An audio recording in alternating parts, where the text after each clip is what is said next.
Las últimas informaciones, los hechos más destacados, el pensamiento y la opinión de los protagonistas. Opinión y noticia, el periodismo para todos, es posible con la independencia y ética del comunicador. En Sucesos, las noticias y las voces de quienes las hicieron o son parte de ellas. Lo del país y del mundo, política y economía, lo social y del arte, el deporte, lo que usted espera saber cada semana.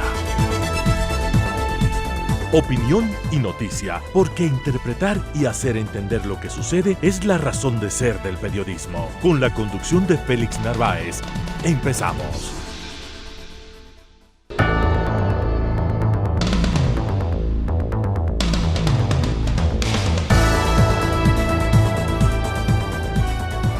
Amigos, muchísimas gracias por su siempre diferente atención. ¿Cómo están ustedes? Ya me imagino, preocupados por todo lo que viene aconteciendo, por todo lo que viene ocurriendo en este país.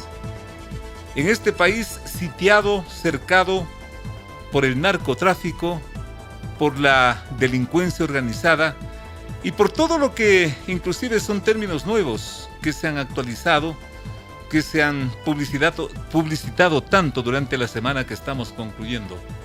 De eso y más vamos a tratar, recordándoles que somos Radio Sucesos en el 101.7 FM y que desde cualquier parte del mundo nos puede escuchar en el www.radiosucesos.fm, a través del Facebook Radio Sucesos Ecuador, en el Instagram @sucesos.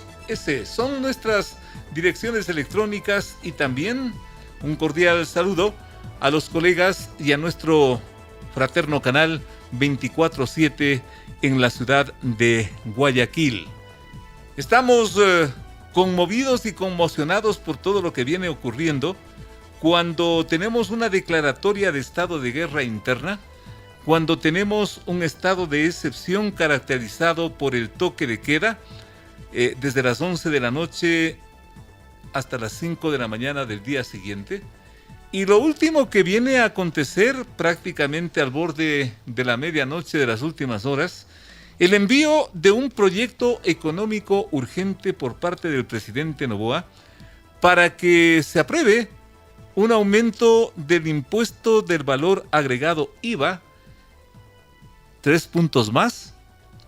Significaría que alrededor de unos 2.000 millones de dólares se pretendería recoger con esos 3 puntos adicionales, pero que de pronto ha sido como un baldazo de agua fría, porque todo lo que viene aconteciendo significa que ya empieza a pasar la famosa factura.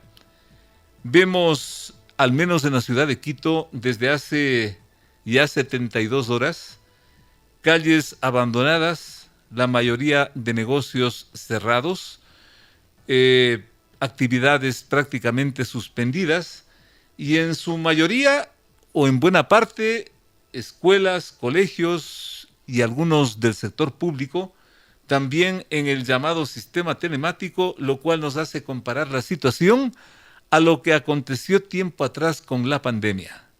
Pero esto de los 3 puntos al valor agregado IVA, como que nadie lo esperaba y que habrá que pagar si es que esto pasa en asamblea, habrá que pagar porque esto cuesta la guerra interna. Muchos se preguntan, ¿y por qué tengo que pagar yo? De esto y más, a partir de este momento, en la presente entrega. De antemano, insisto, gracias por su siempre deferente atención. Las noticias han impactado en el país, en el mundo y en la ciudad. Sus protagonistas están en Sucesos para responder preguntas del periodismo profesional, que el público saque sus propias conclusiones.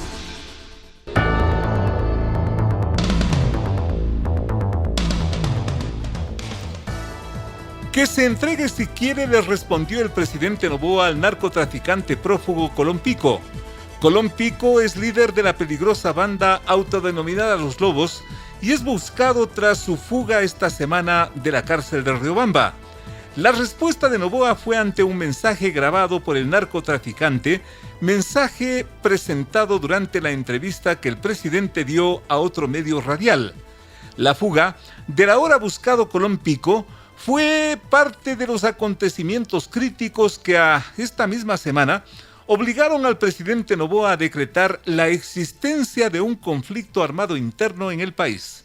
Horas antes, el mismo presidente decretó un toque de queda por 60 días entre las 23 y las 5 horas como parte de las medidas de apoyo a policías y militares abocados al enfrentamiento con unas 22 bandas delictivas en el país. Escuchemos al presidente.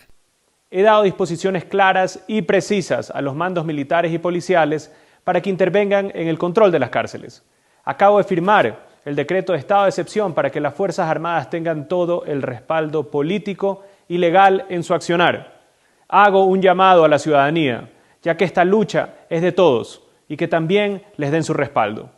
Lo que vivimos es una muestra de que las cosas deben cambiar en el país. El detonante de todo esto fue la desaparición del otro líder narcotraficante apodado alias Fito, quien iba a ser trasladado a la cárcel de La Roca en la misma provincia del Guayas. El jefe del Comando Conjunto de las Fuerzas Armadas, almirante Jaime Vega, lanzó una proclama de apoyo al gobierno y a sus decretos. A partir de este momento, todo grupo terrorista identificado en el mencionado decreto se ha convertido en un objetivo militar. El presente y el futuro de nuestra patria está en juego y ningún acto de terror nos hará claudicar. No vamos a retroceder ni a negociar. El bien, la justicia y el orden no pueden pedirle permiso ni agacharle la cabeza a terroristas. Estamos actuando con firmeza y contundencia en contra de todo intento de desestabilización y caos que se pretende realizar dentro del territorio nacional. Lo cierto es que esta escalada de acontecimientos son públicos y configuran una semana de terror nacional, coronada por la actividad delictiva terrorista en el canal TC Televisión de la ciudad de Guayaquil. Bienvenido a este momento al señor general Juan Méndez, exdirector de Inteligencia Militar del Ejército Ecuatoriano, quien nos acompaña en esta entrega y al inicio de la misma. Guerra que se debe entender en qué términos, señor general, qué es lo que falló o qué es lo que tuvo éxito para llegar al punto de una declaratoria de guerra, y estoy pensando en el manejo presidencial, en el manejo gubernamental de esta crisis, que a su criterio es cuál. Señor general, lo escuchamos y lo observamos. Adelante. Bueno, fundamentalmente el pueblo ecuatoriano tiene que entender que el país se está enfrentando a una estructura criminal que quiere caotizar toda la región latino e iberoamericana. Frente a esta planificación hemos venido siendo objeto de lo que todo el país ya conoce, de todas las amenazas, los problemas que se han suscitado y que comienzan justamente a implementarse en el país a través del señor Rafael Correa en su presidencia, porque simplemente él es un miembro del Foro de Sao Paulo y este es el que está manejando todo este gravísimo problema para Iberoamérica. De tal manera que estamos frente a una amenaza internacional y que está utilizando al narcoterrorismo como arma para doblegar a los estados, especialmente al estado ecuatoriano. De allí que los medios de comunicación, las redes sociales, han dado mucho énfasis a todo lo que yo estoy manifestando, de tal manera que el país conoce ya de dónde viene esta amenaza, cómo fue planificada, cómo fue implementada. Se creó una nueva constitución y todos los pasos que el país conoce muy bien. El manejo de esta situación, el manejo de esta crisis, ¿es adecuado por parte del gobierno, por parte del presidente Noboa? ¿Cuál es su criterio técnico, señor general? Mire, yo desde hace 6 meses por los medios de comunicación he manifestado que hay que, como solución para el gravísimo problema que vivimos, es la declaratoria del estado de guerra de defensa interna. Palabras cambiadas, palabras más, palabras menos, pero es lo mismo. El Ecuador tiene que salir de esto hoy. Con la implementación que ha hecho el presidente, me parece que es lo más adecuado. ¿Cuál Muy es bien. el siguiente paso? ¿Cuál es el siguiente escenario? El siguiente escenario es que si las Fuerzas Armadas no implementan adecuadamente y el pueblo ecuatoriano no se une a sus Fuerzas Armadas, realmente será el precipicio al que nos vamos del país, sería de incalculables consecuencias. ¿El pueblo ecuatoriano podría unirse a través, por ejemplo, de pagar el IVA 3 puntos más? ¿Podría ese ser un signo de unidad? Mire, el manejo político para cómo solventar esta guerra interna, que no es fácil, es una de las cosas muy difíciles, y por eso el Foro de Sao Paulo está utilizando esta estrategia, de tal manera que eso ya es un manejo político y que debe hacerlo con las medidas que crea conveniente, de tal manera que yo en ese aspecto pues no le podría dar un asunto, pero él es el responsable. Los 4 campos del Poder Nacional tienen que actuar conjuntamente bajo el mando del presidente para salvarle al país de la amenaza tremenda que tenemos en este momento. La pregunta que se hacen los ecuatorianos y nos hacemos todos a esta hora, ¿cuánto debe durar esta guerra interna?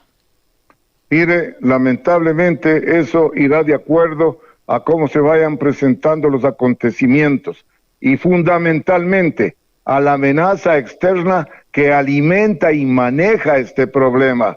Ellos son los que van a hacer. ¿Y cuál es la gravedad que tenemos los ecuatorianos? El problema tremendo, ¿cuál es? En que somos el único puerto por donde pueden salir los millones de dólares a través de las toneladas de cocaína que envían los 2 más grandes productores, Perú y Colombia. Por eso es que usted debe, y el país se ha dado cuenta de que el litoral ecuatoriano es la zona más conflictiva. Entran aviones, se acabaron los radares, se sacó la base de Manta. Es decir, mire, es una planificación externa realmente descomunal, de tal manera que el problema es muy grave y el país está frente a una amenaza que debe hacerle frente y debemos destruirla y vencerla para que el país sobreviva. Debemos aceptar la ayuda internacional, la ayuda externa, especialmente de los Estados Unidos. ¿En qué términos, general? Mire, todo eso deberá hacerlo el gobierno en los términos que crea conveniente. Toda ayuda para enfrentar esta amenaza de destrucción del país, bienvenida dentro de los planes y de los cánones de independencia y de soberanía nacional, de tal manera que toda ayuda bienvenida. Usted ha sido, a manera de conclusión, muy frontal con esta situación general, y usted ha dicho que esto tiene que ser manejado con mano dura. ¿Qué significa la mano dura para manejar esta situación a manera de conclusión general? Mire, mano dura significa neutralizar a la amenaza que hoy tenemos. Todo el pueblo ecuatoriano ha visto hasta dónde pueden llegar estos señores. Más tarde vamos a ver operaciones de intimidación. Las Fuerzas Armadas conocen muy bien la metodología de esta amenaza internacional, de tal manera que vendrán operaciones de intimidación, vendrán más asesinatos, vendrán toma de embajadas, vendrán eliminación de ministros. Esas son operaciones de intimidación que hace esta gente. Y frente a eso, ¿qué hacer? Frente a eso, las Fuerzas Armadas tienen que tomar las medidas adecuadas dentro de la planificación que se tiene. Todo esto está analizado, debidamente apreciado y debidamente planificado para destruir esta amenaza.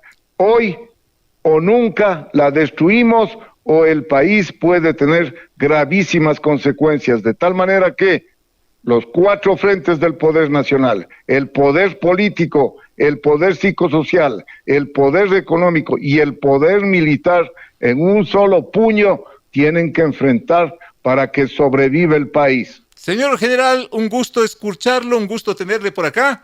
Clarísimo su mensaje. Veamos y con ayuda de Dios cómo salimos de esta situación tan crítica, tan terrible. Señor general, hasta la próxima. Muy amable, muy gentil. Así es. Buenas tardes. Gracias al señor general Juan Méndez, exdirector de Inteligencia Militar. Allí tienen ustedes un análisis, una voz experimentada sobre lo que está tristemente aconteciendo en la ex isla de paz que se llama Ecuador. Ya volvemos con más. Entrevistas importantes que tú quieres escuchar, la mejor información, la más grande opinión, periodismo de verdad, con Félix Narváez.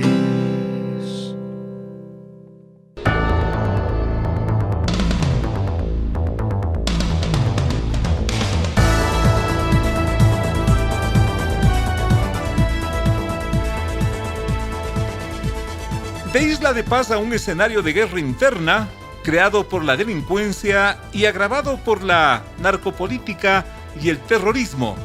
Ese es el tránsito de este país en prácticamente 15 años y que hoy está en la mira mundial y con cifras espeluznantes. 42 homicidios por cada 100.000 habitantes, lo cual representa técnicamente una muerte violenta cada 70 minutos.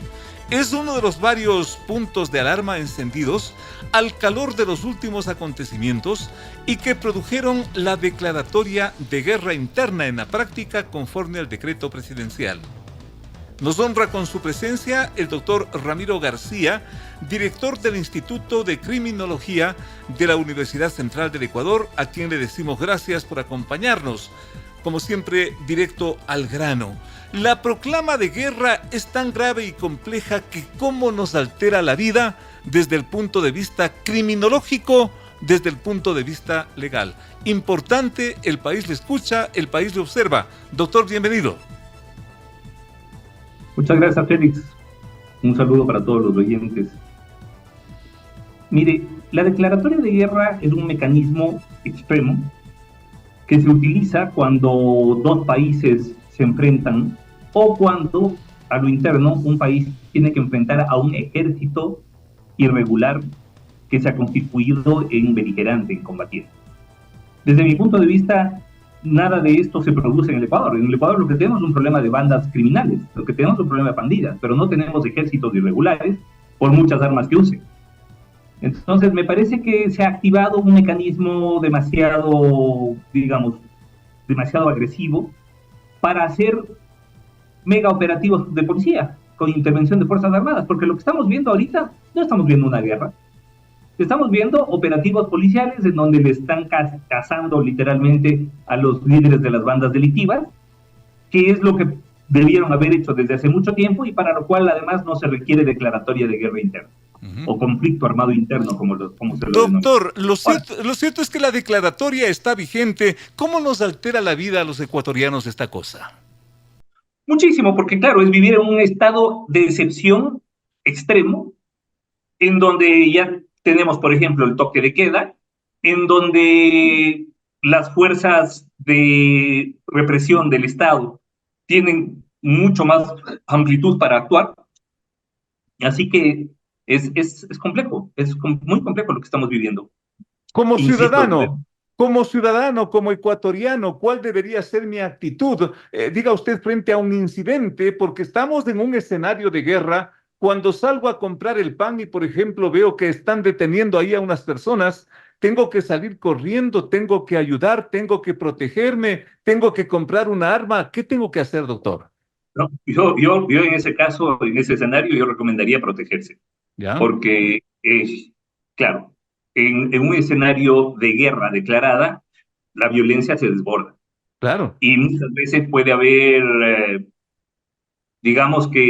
daños colaterales, como se denomina justamente en la jerga guerrerista, ¿no? Ahora, el tema es que hay una violencia enfocada a las zonas donde existe mayor presencia de los grupos de criminalidad. Es decir, si usted pasa por Quito, usted desde la Avenida El Inca hasta la Colón, no va a encontrar un solo militar.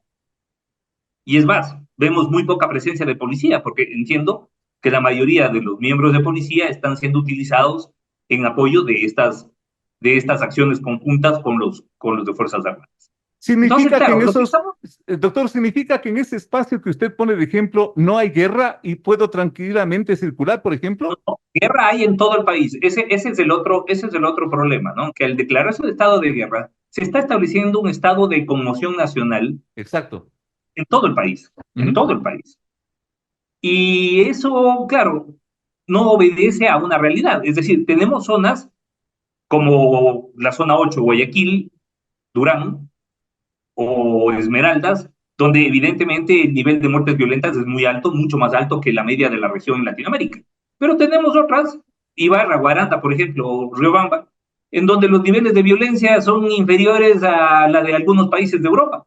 Entonces, el aplicarle el mismo rasero, la misma medida a todo el territorio, simplemente pues demuestra, digamos, que no hubo un análisis previo, porque lo que debió haberse hecho es declararse en emergencia a ciertas provincias, en específico Esmeraldas, Manabí, Los Ríos, Guayas, incluso El Oro, y realizar los operativos donde se tienen que realizar. Punto. ¿Qué recomendaría desde el punto de vista técnico a esta altura del problema y con esta declaratoria y además con el toque de queda vigente, doctor? Toque de queda.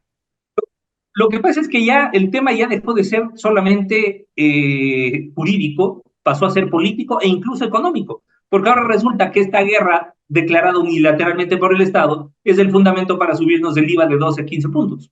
Es decir, el mismo gobierno que en una primera ley económica urgente dispuso la remisión y condonación de intereses a los grandes morosos de impuestos, en la tercera ley económica urgente nos está pasando incremento de impuestos que era exactamente lo que dijo que no iba a hacer, es decir, meterle la mano al ciudadano. Y usted sabe perfectamente que un impuesto como el IVA es un impuesto que lo pagamos todos, es decir, a diferencia del impuesto a la renta, ahí no tiene ninguna proporcionalidad. El que gana 100, el que gana 1000 y el que gana 1.000.000 pagan los mismos 15% por los bienes que compran.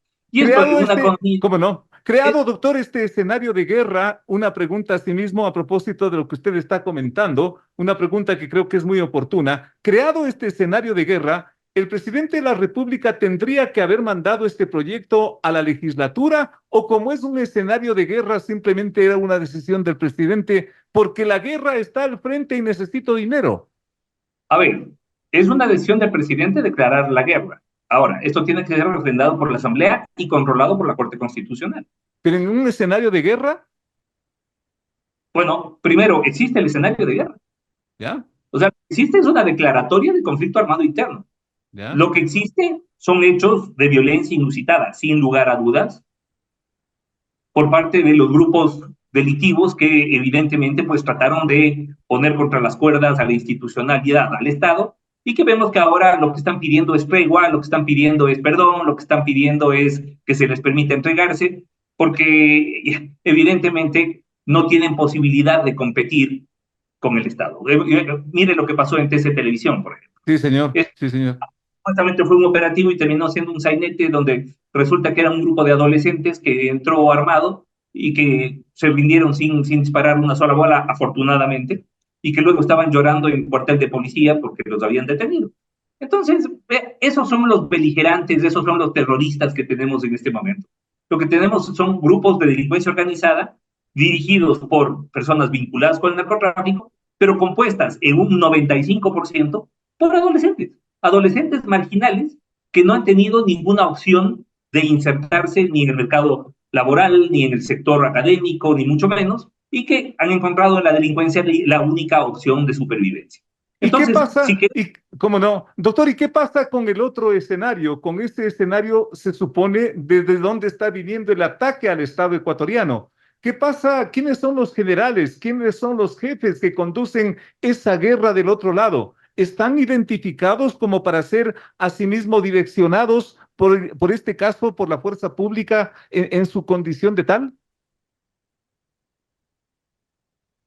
A ver, los líderes están claramente identificados, inclusive se ha puesto un precio, digamos, se ha fijado recompensa por la cabeza de estos líderes, con el auspicio además de los Estados Unidos, así que ahora la persona que delate su ubicación pues podrá acogerse a estas recompensas, y lo que quiere decir que saben perfectamente cuáles son los líderes. ¿Qué era lo que debieron haber hecho desde el principio? Dirigir mega operativos policiales a cazar estos líderes y de esa forma desactivar los grupos de criminalidad organizada. Ahora, el problema es que estos grupos son muy grandes y tienen una cantidad de mandos inferiores que van ocupando las plazas de los superiores cuando a estos los matan o los encarcelan. Así que yo mucho me temo que vamos a tener una solución de corto plazo aparentemente satisfactoria, porque claro, evidentemente van a bajar los niveles de violencia. En este momento están más preocupados de esconderse y de evadir a las fuerzas del orden que de cometer delitos, pero pasará un tiempo y volveremos a lo mismo. Capturados, eventualmente, doctor, eventualmente capturados de esos dos líderes prófugos que todo el mundo conoce quiénes son, ¿se terminó la guerra a manera de conclusión? Pero no, en absoluto. Imagínense, nosotros como Instituto de Criminología emitimos un boletín hace poco tiempo donde poníamos en comparación la empleabilidad de las empresas formales con la cantidad de personas que han reclutado cada uno de estos grupos. Y resulta que entre los lobos y los choneros tienen más, digamos, más empleados, por decirlo de alguna manera, que el Supermaxi. Entonces, claro, eso nos tiene que llamar la atención y llevar a la pregunta de, ¿será que nos sobra delincuentes o nos falta trabajo? ¿Verdad? Y obviamente las soluciones de corto plazo no solucionan nada. Son soluciones parches. Pero claro, en este momento lo que sí no va a ser de corto plazo es el IVA que nos van a subir a usted y a mí. ¿Cuánto debería durar esta situación de guerra interna? ¿Cuánto debe de durar el toque de queda, que obviamente son 60 días, pero sobre todo esta declaratoria de guerra, ¿cuánto tiempo estima que debe durar? Esto lo decidirá el gobierno en función de la estrategia de contención del delito que haya diseñado, ¿no? Que además no vemos mucho más que sacar a las Fuerzas Armadas junto a la policía. La vieja receta que ya la aplicó Moreno, que la aplicó Lazo y que ahora le está aplicando Novoa. Es decir, vamos a sacar a las Fuerzas Armadas a hacer tareas de seguridad ciudadana. Y no se les ocurre un poquito más allá. Y claro, el problema es que, ¿qué es lo que estamos logrando con esto? Unos cuantos muertos, pocos, entiendo que no llegan ni a 10 en estos 2-3 días de declaratoria de guerra, afortunadamente, porque lo otro sería también, nadie quiere una masacre. Por favor. Claro, lo que estamos logrando es una mega operativos de policía en donde se detiene a mucha gente, en un encarcelamiento masivo. Esto sin infraestructura carcelaria. O sea, cuando ya tenemos un problema de hacinamiento grave en nuestras cárceles, lo que vamos a hacer es agravar el problema de hacinamiento. Con unidades de rehabilitación que no rehabilitan para nada. Todo lo contrario, la persona que entra a la cárcel sale mucho más, digamos, tecnificada en cuanto a herramientas y mecanismos de comisión de delitos. Salen mucho peor, porque no solamente que la cárcel asigna un rol, sino que también genera la introyección de ese rol. Es decir, se pasa del yo robé al yo soy ladrón, que son dos cosas. Entonces, del momento en que yo haya introyecto que yo soy ladrón, voy a actuar como ladrón. Y por eso es que se reincide y se vuelve y se vuelve y se vuelve. Y el 80% de los que han estado presos, cuando salen, al cabo de 10 años, el 80% regresa. En suma, doctor García, su conclusión de esto, de esta condición especial. Mire, mi conclusión es que la cárcel no es la solución. Los operativos militares y policiales son soluciones del corto plazo que pueden desactivar momentáneamente o parar momentáneamente las actividades delictivas, pero que las soluciones de mediano y largo plazo que van por lo social son las que realmente pueden darnos sociedades más seguras. Todos queremos sociedades más seguras, todos queremos menos delito en calle, todos queremos que los índices de inseguridad bajen. ¿Cómo hacerlo? La receta no es... La receta ya todos la sabemos. El problema es que una receta de largo plazo no es políticamente rentable, porque claro, eso implica invertir en educación, invertir en salud, invertir en futuro. Y todos queremos el corto plazo, todos queremos una solución de aquí al jueves próximo. Esa es de la visión cortoplacista, lastimosamente latinoamericana, sobre todo ecuatoriana, y que nos ha venido rigiendo desde hace mucho tiempo. Así que la solución, dejar de pensar en el corto plazo y pensar en un modelo de país a futuro. Solo así podremos contener el delito, bajar los índices de inseguridad y bajar los índices de violencia. Doctor García, un gusto tenerle por acá, un gusto observarlo tal vez también a través de la pantalla. Y hasta la próxima oportunidad, doctor García. Un gusto, muy amable. Le agradezco mucho, Félix. Gracias por la invitación. Gracias al doctor Ramiro García, director del Instituto de Criminología de la Universidad Central. De 8 a 9, con el periodista Félix Narváez, otro aporte de Radio Sucesos a la opinión libre y enterada del oyente.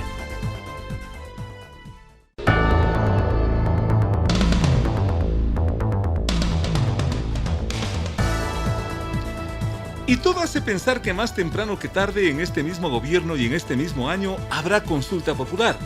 La Corte Constitucional ya analiza las 20 preguntas del presidente Noboa y el CNE calienta motores.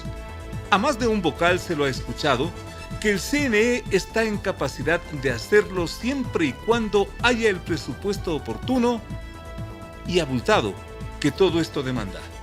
Y se habla, vamos hablando en cifras, de $60 millones que deben estar ya mismo listos en pocos días para llevar adelante toda esta situación.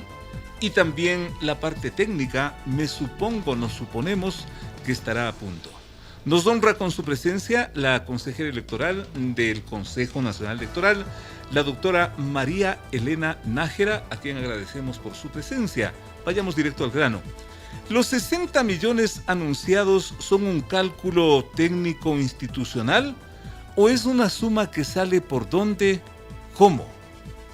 Doctora, un gusto tenerle por acá. Muchas gracias por la entrevista. Un saludo cordial a todas las personas que nos escuchan. Desafortunadamente, tengo que decirlo que quienes manejan estas áreas son 3 consejeros que se repartieron desde el inicio del Consejo Nacional Electoral y se han ratificado cada día más y radicalizado en esta toma de este consejo. La llamada mayoría. Esta llamada mayoría a la que también ya entró hace rato el consejero Pita, que en el pasado, recordemos, porque este país es de memoria muy frágil, y no podemos olvidar que antes con el doctor Verde Soto era que realizaba una posición radical incluso, motivando un juicio político para la señora presidenta, pero que ahora es la persona incluso que más le defiende.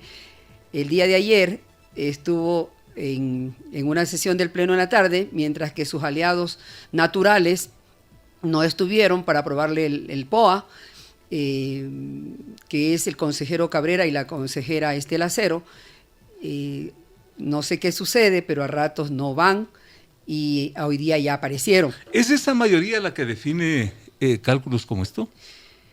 Deben tener algún informe extraoficial. Siempre manejan información privilegiada que esta consejera no lo tiene, olvidándose que yo participé en un concurso de oposición y méritos y donde no tengo una tienda política que me diga qué hacer, ni esta tienda política me pone muchos de los servidores públicos que ellos ponen en época electoral. Para esta mayoría y para el Consejo Nacional Electoral es un buen negocio que hayan consultas populares y que estemos permanentemente en elecciones. ¿Qué palabra tan grave? Negocio. Sí, porque ahí se ponen gente de sus organizaciones, amigos, en estos puestos que sí he pedido, incluso que se haga por parte del Ministerio de Finanzas. Voy a hacer en los próximos días un oficio en donde ellos no entreguen valores si es que no están debidamente justificados y fundamentados y que tengan relación con la situación grave que vive el país en estos momentos. ¿Pero por qué les llama, y con todo respeto, negocio a esto? Porque se comienza a dar puestos a Mansalva se entregan, se repartieron ya las delegaciones provinciales electorales, las juntas provinciales electorales también se reparten las presidencias y vicepresidencias. En ese sentido, resulta muy bueno estar en elecciones porque incluso 60 millones no representa muchas veces ni está de acuerdo con la realidad, porque hace poco se hizo una consulta con anexos bastante grandes y donde se gastó aproximadamente 20 millones. ¿Cómo es posible que en tan poco tiempo se triplique esa cantidad? Eso tienen que justificar y yo hago un llamado a la presidenta que siempre dice que ella es la máxima autoridad administrativa del Consejo Nacional Electoral. No lo dudo, y así lo dice la ley, pero tampoco es la persona dueña del Consejo Nacional Electoral, por lo que en los próximos días, para un poco guardar las apariencias, me están invitando a una sesión que no se lo hizo por este tema de que se está en Zoom. Además, el Consejo Nacional Electoral, los consejeros seguimos trabajando a través de esta línea Zoom, de esta plataforma, mientras que las otras instituciones del Estado están presencial y que van a más o menos socializar en cuanto va este gasto. He hecho algunas preguntas, me dicen que el gasto que nos preocupa a todos, ¿eh? Sí, me dicen que el rubro más alto es el que se paga a Fuerzas Armadas, independientemente de lo que se tiene que pagar el tema de las papeletas. Pero le habrán pasado a usted a sí mismo y con todo respeto un resumen ejecutivo, tanto cuestan las papeletas, tanto cuesta el transporte, tanto cuesta tal cosa. ¿Le habrán pasado un informe, por ejemplo? Bueno, es la sesión que tienen programada y la que ahora me han invitado, cuando en el pasado no me invitaban, aduciendo que yo no soy técnica. Entonces, como ellos son técnicos y expertos, y el uno de esos dice que tiene más de 14 años de experto, entonces solicité que vaya una persona de mi equipo que manejaba el tema de tecnología, era un ingeniero, y tampoco aceptaron que vaya. Entonces ahora creo que no sé qué es lo que me van a presentar, yo tengo mis dudas, pero sin embargo voy a asistir para ver qué es lo que me van a indicar. Considerando también que ahí hay rubros de incomunicación, se inventan este tema de Ecuador juega limpio, sin ti no hay democracia y algunos temas que ya lo hacen ni un voto más. ¿Estamos hablando del tema publicitario? Del tema publicitario que yo siempre he criticado, porque esto lo que ha servido es para resaltar la imagen de la autoridad, de la máxima autoridad, en una especie de que se comunica todo lo que va haciendo y no de la institución, porque el Consejo Nacional Electoral fue creado no para los servidores públicos, fue creado para las organizaciones políticas, para que se haga una socialización de qué están haciendo las organizaciones políticas, cómo gastan los recursos que entrega el Estado, cómo se les va capacitando permanentemente. Ese fue el objetivo incluso de crear un instituto de la democracia. Doctora, y frente a este tema económico, ¿qué dice la Contraloría? Me supongo que por allí también habrá algún informe, habrá alguna observación o también silencio. La Contraloría ingresó por un pedido de esta consejera para que vaya a auditar de manera específica el famoso contrato del voto telemático en el exterior. ¿No? Así fue. En donde puse incluso un oficio a los pocos días al consejero Pita que explique por qué a él se le entregó esto del voto telemático en el exterior. ¿Y qué pasó? Él me contestó que me recordaba que la máxima autoridad administrativa es la señora presidenta. Siempre le hacen este juego perverso a la presidenta. Cuando hay que asumir las responsabilidades, le dicen, no, usted es la máxima autoridad. Sin embargo, sí pedí yo ahí que salgan algunas personas que estaban encargadas de este voto telemático en el exterior y que no lo han realizado, puso la renuncia a uno y el asesor del ingeniero Pita continúa ahí. Pero sí quiero recordarle al ingeniero Pita que hay una línea muy fina entre la ética, la moral y lo jurídico. Cuando lo jurídico es porque está escrito en la norma, es verdad, pero aparte de eso uno tiene un fuero interno que se llama probidad notoria, y cuando a uno le han encargado un tema, uno tiene que asumir esa responsabilidad y no decir yo no firmé el contrato. ¿Qué es lo que le preocupa en ese orden, doctora? ¿En qué está pensando, por favor? En ese orden es que, sin embargo, a pesar de que se les entrega que realicen ciertas gestiones, luego a la hora de asumir sus responsabilidades no lo hacen. Es claro, y yo no sé por qué la señora presidenta no lo dice, que el Consejo Nacional Electoral, áreas muy importantes son entregados a los consejeros. ¿A cambio de qué? A cambio de que le den un voto en el Pleno. Yo le he dicho de forma libre, señora presidenta, cuente con mi voto, si es apegado a la ley, apegado al derecho, apegado a la probidad, cuente con mi voto de una forma desinteresada. Yo no pido nada. Cada consejero tiene un área. Cada consejero tiene un área. Una asignación. Incluso la Junta Provincial de Pichincha y la Delegación Provincial de Pichincha estaba, el director era una persona que tiene muchos años de experiencia en el Consejo Nacional Electoral. Y sin embargo, esto ya se le entregó, otra vez se le devolvió a la consejera Cero. Ella pone el director de la delegación, a la que yo me negué, voté en abstención porque no estoy de acuerdo ni siquiera con el perfil de la persona que está manejando este tema. Luego cambió la presidenta de la Junta Provincial Electoral y lo que alega la consejera es que yo estoy en contra porque es indígena. Yo no estoy en contra de nadie, no soy una persona racista. Doctora, si es que a usted le han entregado también un área, me supongo, o qué le han dado a usted dentro de este reparto que usted nos está contando. No. Yo lo único que hago es, como abogada que soy y tantos años que he ejercido la profesión y que mucha gente me conoce en el sector público por más de 25 años con un trabajo que tiene la libertad, incluso el señor Contralor, de revisar mi declaración juramentada de bienes, de revisar mis cuentas, incluso está subido ya en la página, en una página está de transparencia mi declaración juramentada de bienes. Yo lo único que hago es aportar en la parte jurídica, que es mi fuerte, en algunos temas también como los presupuestos anuales del Consejo Nacional Electoral. Pero por esto, doctora, se escucha que la doctora Nájera está resentida y que por eso habla así. No, a mí... Porque no le han dado nada. No. Yo de esos resentimientos no tengo. Conozco la materia jurídica, conozco la responsabilidad, conozco, señor Narváez, el poder, porque he estado al lado del poder.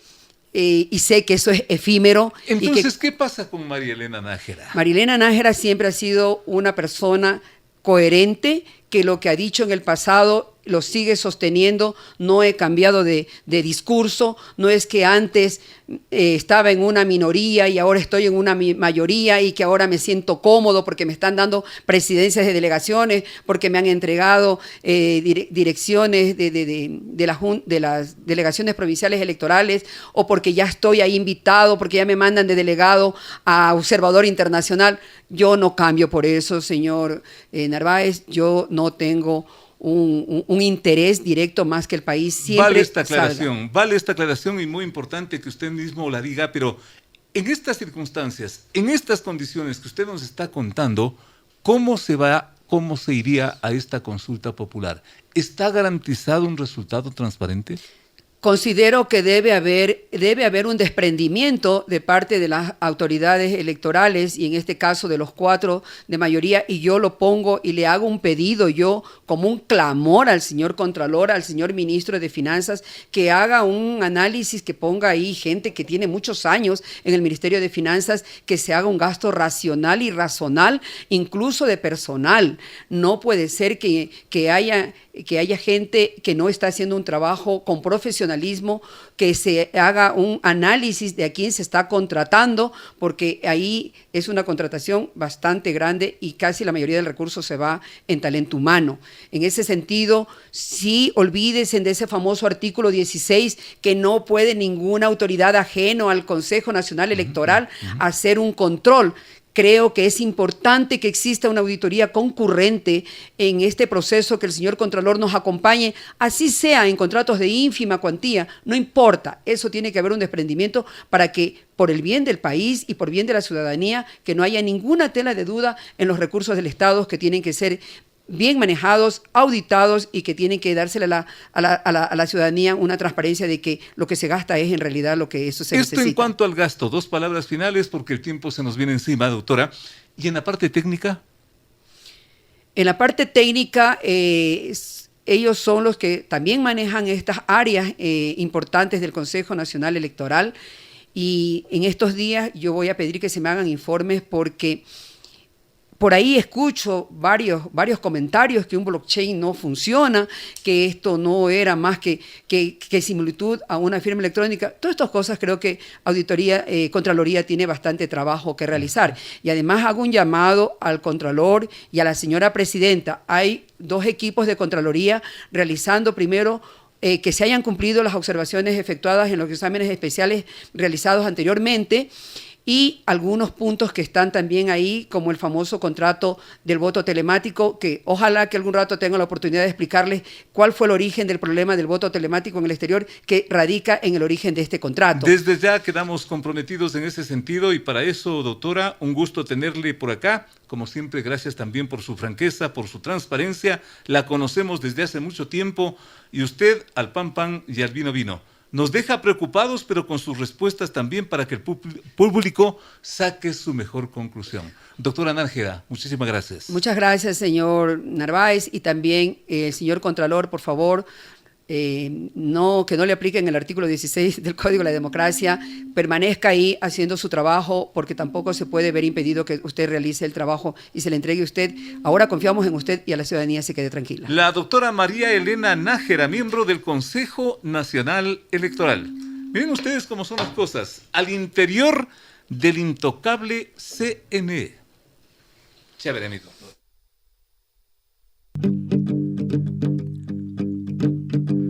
Llegó el fin de semana y tú te puedes informar con periodismo independiente, el que le gusta a nuestra gente. Es opinión.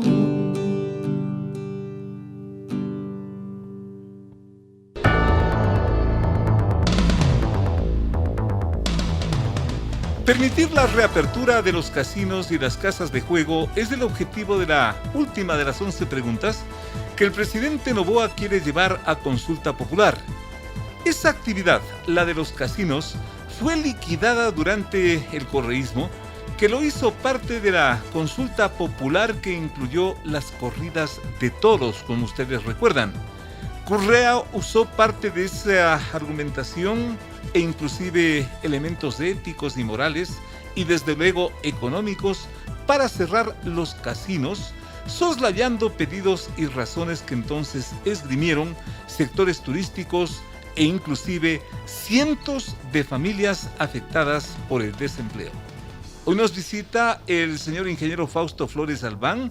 Él es representante de los inversionistas extranjeros en materia de casinos y también vocero de la asociación de esa misma actividad.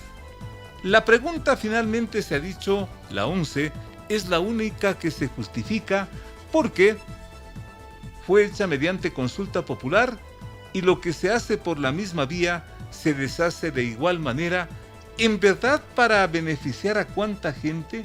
Muchos se dicen, ha pasado tanto tiempo y esa gente ya inclusive habrá tomado otra actividad. ¿Cuál es el punto de vista, señor ingeniero? Un gusto tenerle por acá. Félix, no, agradezco muchísimo a ustedes por la invitación. ¿Cuál es la realidad? Primero, que los casinos con centros de entretenimiento dentro de hoteles formando unidades turísticas son inversiones nuevas que van a venir al Ecuador para generar puestos de trabajo, impuestos para redistribuir a la sociedad que tanto necesitamos, pero más que eso, dar una seguridad jurídica a la inversión. La actividad de turismo es un termómetro en todo país. ¿Qué es lo que está pasando en este momento en el Ecuador? ¿Y qué es lo primerito que está afectado en el Ecuador? El turismo. Una actividad que habrá que retomar, que habrá que revivir, porque me supongo que en tanto tiempo habrá muerto. Sí. ¿O se volvió ilegal? A ver, murió lo legal, ¿ya? Y está flor de piel lo ilegal y lo que no es regulado. Qué terrible. Porque hay actividades que no están reguladas. Que en el gobierno de Lazo, usted recordará que mandó una situación urgente a la Corte Constitucional para que paguen impuestos, solamente paguen impuestos, más no regulación. Entonces, lo que hace esta actividad de casinos y lo que tiene el presidente, según declaraciones que él hizo en radios, indica esta actividad vendrá exclusivamente a hoteles 5 estrellas. Y esa es la actividad que uno necesita para desarrollar turísticamente la infraestructura que necesita el Ecuador. Primero. Segundo, los inversionistas que van a venir son empresarios internacionales dedicados a esta actividad. ¿Un estimado de una inversión en este sentido?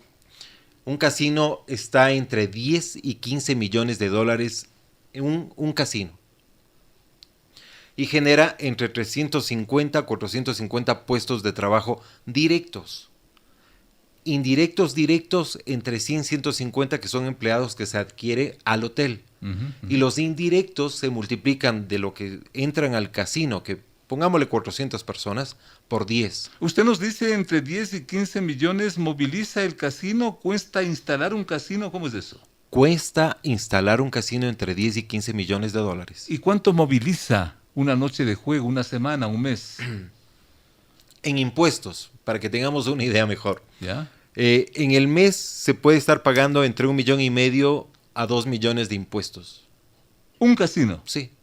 Un casino 5 estrellas. Exactamente. ¿Ya? ¿Cuánto nos dijo? Entre 1 millón y 2 millones de dólares mensuales. A ver, lo que pasa es que un casino dentro de una unidad turística, de un hotel, formando un centro de entretenimiento, que era lo que decía la ley anteriormente y que en su momento el famoso ministro de Turismo, que no sabía dónde estaba parado, Freddy Ehlers, porque no sabían diferenciar de un casino de una sala de máquinas, ¿no? Son dos cosas distintas. Son totalmente diferentes. Un casino es una unidad que tiene que tener un restaurante, bar, escenario para shows, mesas, máquinas tragamonedas, seguridad global, parqueaderos. Si tiene eso, es casino.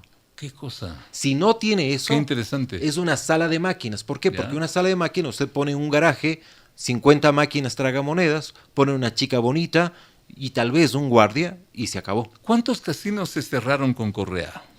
Prácticamente 50 casinos. 50 casinos. En todo el Ecuador. ¿Ya? De los cuales todos desaparecieron. Ahí vamos a una parte que también es interesante abordar. Es que eso fue lo malo. O esto funciona en el subterráneo del metro, por ejemplo. Los 50 casinos legales de empresarios nacionales e internacionales desaparecieron. Obligados. Claro. Y los que se quedaron fueron las salas de máquina en subterráneo o ciertos casinos clandestinos, pero ya esos son casinos. Cuando decimos el casino se refiere al juego de naipes, ¿no? Al blackjack, al póker, ¿no? Entonces eso quedó y después comenzó a pulular son las apuestas deportivas. Las apuestas deportivas también entran en esto. ¿En qué? En este ámbito del juego, Félix, del todo el concepto, algo que les une es apuesta. Usted apuesta cuando va a comprar una lotería, está apostando por un número. Usted apuesta por un bingo cuando coge un cartoncito de bingo. ¿No? Entonces, el común denominador es apuesta. Ahora, ahí viene lo que es legal y lo que es ilegal. ¿Qué es legal? Para el Ecuador, en este caso, si es que ganamos en esta consulta, no es un concepto de que ganemos una actividad. A ver, me surge una inquietud que me parece interesante. O sea, que estas apuestas deportivas bordean lo ilegal actualmente. No, porque aparentemente pagan impuestos, pero no están regulados. A eso me refiero. Es que, ¿regulado qué quiere decir, Félix? Ustedes como periodistas están regulados. ¿Qué es lo primero que se les exige? El título de ser periodista, ¿no es cierto? Claro. Es una regulación que en su momento inventó Rafael Correa, de hecho. Que decía, ¿usted por qué está con el micrófono? ¿Será periodista? Señor, yo estoy 40 años de periodismo. No, si no tiene el título no es periodista, ¿no? De acuerdo. Entonces, en esto de los casinos es lo mismo. O sea, ¿qué es un casino y bajo qué regulación? La regulación, ¿qué quiere decir? De que los empleados tienen que estar capacitados y asegurados, de que nosotros tenemos que pagar impuestos. La idea es rescatar los casinos, consecuentemente. Claro que sí. Como un negocio rentable. Y adicional del altamente impuesto, rentable. Es que es rentable para el país, ¿por qué? Porque traen inversionistas, porque traen inversiones para generar la infraestructura turística que necesita el país. ¿Cuál es la diferencia, con todo el respeto, Costa Rica o Puerto Rico con respecto a Ecuador, en cuanto a naturaleza, en cuanto a atractivos turísticos naturales?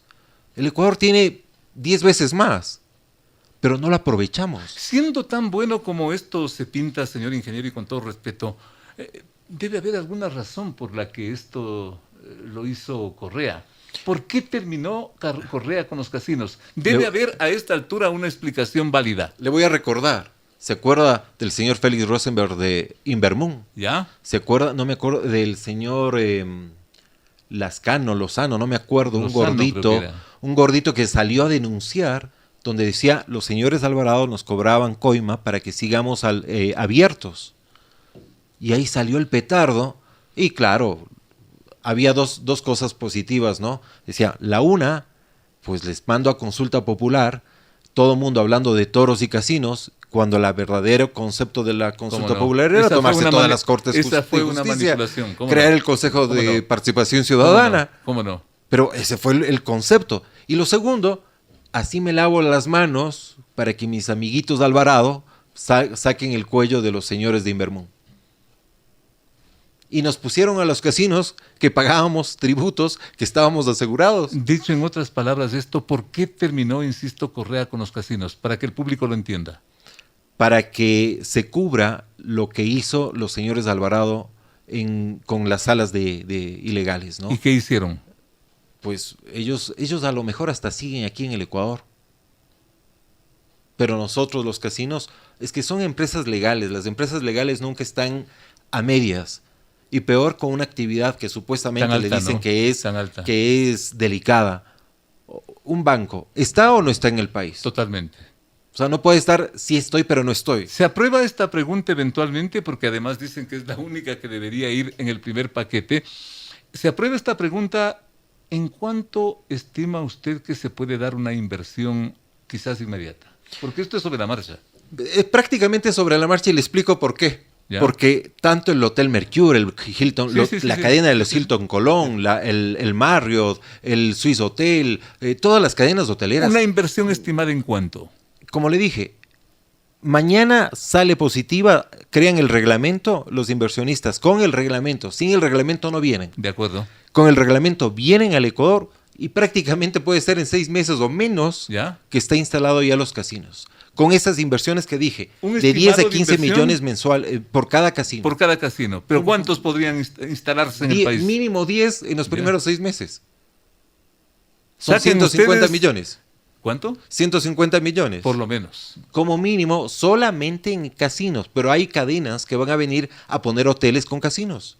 Eso fue lo que pasó con esta famosa consulta popular que años atrás hizo el presidente Correa, y ahí tienen ustedes los efectos y lo que ocurrió con los casinos en el país. Qué interesante la explicación de nuestro invitado. Y miren ustedes las cifras tan importantes que asimismo juegan y se juegan en todo esto, que es un negocio a nivel mundial. Ecuador, que se dice un país turístico, y vienen acá los turistas en busca de un casino, y acá resulta que ha sido un delito. Pero todo eso ustedes lo acaban de escuchar, muy interesante esta explicación, en el contexto de esta pregunta que técnicamente ustedes habrán asimismo escuchado, amables oyentes y televidentes, que esto sería la única pregunta válida, porque las otras se pueden hacer mediante reforma legal. Lo cierto es que si esto se pone en la consulta popular, aparentemente ganaría, y ganaría posiblemente el país. Con lo que nos acaban de explicar, creo que quedamos bastante claros, y con lo cual les queremos decir, amigos, muchísimas gracias por su siempre deferente atención. Dios mediante, hasta la próxima semana. Las opiniones vertidas en este espacio por la producción y dirección del programa son de exclusiva responsabilidad de sus autores y de quienes intervienen en ellos. Los personajes, los hechos, las noticias, todo tratado con independencia y objetividad. Otro aporte de Radio Sucesos para que usted se forme la mejor opinión. Volveremos el próximo sábado de 8 a 9 con Félix Narváez.